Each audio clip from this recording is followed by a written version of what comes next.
Varicose veins या chronic venous insufficiency हमारे आजकल के ज़माने की एक बहुत बड़ी हकीकत है। बहुत सारे लोग इस मर्ज़ में मुब्तला हैं और एक वैस्कुलर सर्जन होते हुए रोज़ाना के हिसाब से मुझे ऐसे मरीज़ों को देखना पड़ता है जिनको ये बीमारी है। और अक्सरियत मरीज़ों पे सवाल होता है कि सर ये कहीं ख़ानदानी बीमारी तो नहीं है? हमने अपने वालिदैन में भी देखी, मैंने अपनी मदर में देखी, फादर में देखी, मेरे भाई को भी है कि मेरे बच्चों में तो नहीं हो जाएगा। आइए आज इस पे तफसील से बात करते हैं। आज से कुछ अर्सा पहले तक वेरिकोस वेन्स को एक बीमारी समझा जाता था और इसके जो अंडरलाइन मसला था, जो इसकी असल वजह थी, उसको इग्नोर कर दिया जाता था। अंडरलाइन वजह वो थी क्रॉनिक वेनस इनसफिशिएंसी, जिसका मतलब है कि आपके जिस्म की जो वरीदें हैं, खुसूसी तौर पर टांगों में, उन्होंने सही तरह काम करना छोड़ दिया और उसकी एक अलामत वेरिकोस वेन्स की शक्ल में सामने आती थी। आज से 25-30 साल पहले तक वेरिकोस वेन्स को एक बीमारी समझा जाता था और इसका इलाज मेनली सिर्फ यही होता था कि आप आएँ, चीरे वाली सर्जरी कराएँ, जो मुतासरा वेन है उसको बाहर निकलवाएं और जी काम ख़त्म। उसके बाद मरीज़ को अलामात आती रहती थी, बार बार वेन्स बनती रहती थी और ये काम चलता रहता था।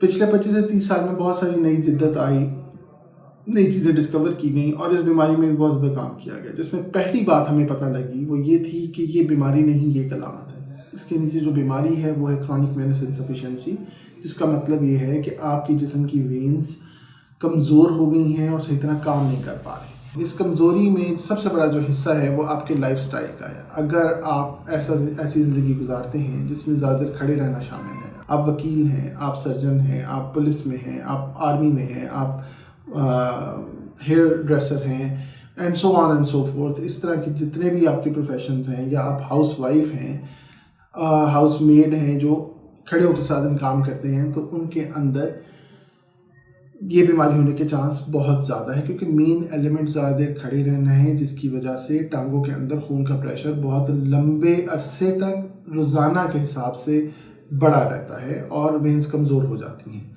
अब एक इसमें एलिमेंट ये भी बताया गया कि जी कुछ लोगों के अंदर ये कमज़ोरी जीनियाती तौर पे मौजूद होती है, कुछ फैमिलीज़ के अंदर ये कमज़ोरी रन करती है। इसलिए अब अक्सर मरीज़ मेरे पास आते हैं, वो कहते हैं जी हमारी मदर में भी थी, उसके बाद हमने देखा कि मेरे बाकी बहन भाइयों में भी है और मेरे में भी बनना शुरू हो गया कि मुझे प्रेगनेंसी हुई है, ये बनना शुरू हो गया, या मैंने जिम करना शुरू किया, मुझे ये बनना शुरू हो गई।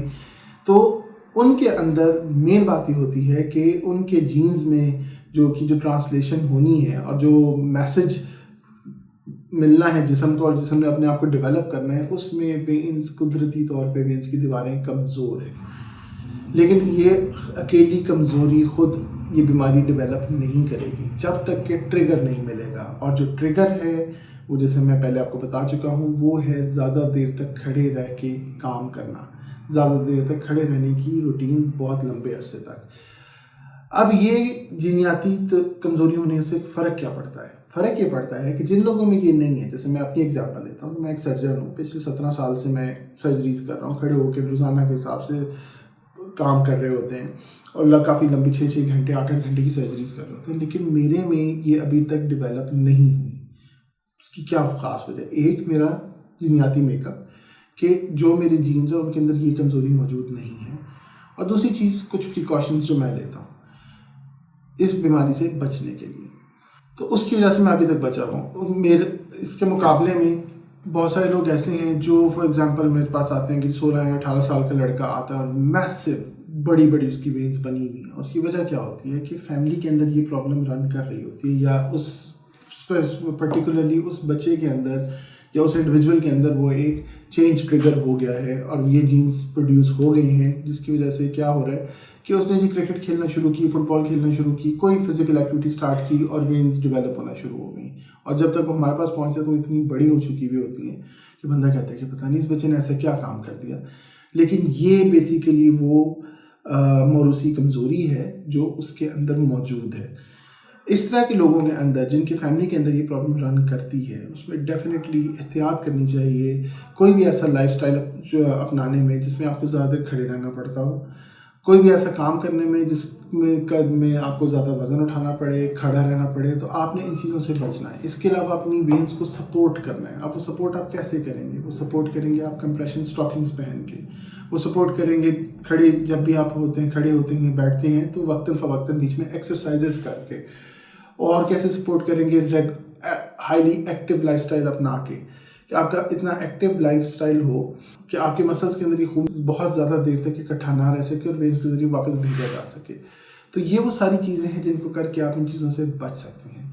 तो अब जो हमारा मेन सवाल है आज का वो ये कि क्या ये जी मौरूसी है? जी बिल्कुल है, मौरूसी है, लेकिन इसका रोल बहुत कम है और पुअरली अंडरस्टूड है। जीन्स का अभी तक जो एक उन्होंने नतीजा निकाला है रिसर्च ने, वो यही है कि ये एक एलिमेंट हो सकता है कि वेन की वॉल्स कुछ कमज़ोर होती हैं दूसरे लोगों के मुकाबले में, जिसकी वजह से ये हो जाता है, लेकिन अभी इस पर रिसर्च जारी है। इसका अभी हतमी जवाब दुनिया में नहीं डिस्कवर किया गया। तो जो मेन करने वाली बात है वो ये है कि अगर आप देखते हैं कि आपकी फैमिली में दूसरे लोगों को ये मसला है तो आप एहतियात करें। आप एहतियातन ही कंप्रेशन स्टॉकिंग्स पहनना शुरू कर दें। मुसलसल 10 से 15 मिनट से ज़्यादा खड़े ना हों। जब आप बैठते हैं टांगें नीचे लटका के बैठते हैं तो काफ पंप्स करते रहें कि काफ अपने पाँव की थोड़ी सी एक्सरसाइज करते रहें, जिससे वहाँ पे खून का बहाव जारी रहे। मुझे उम्मीद है कि आज की इस वीडियो में ने आपके नॉलेज में कुछ इजाफा किया होगा और आपकी फैमिली में मसला रन करता है तो आप ये एहतियाती तदाबीर इख्तियार करेंगे। शुक्रिया।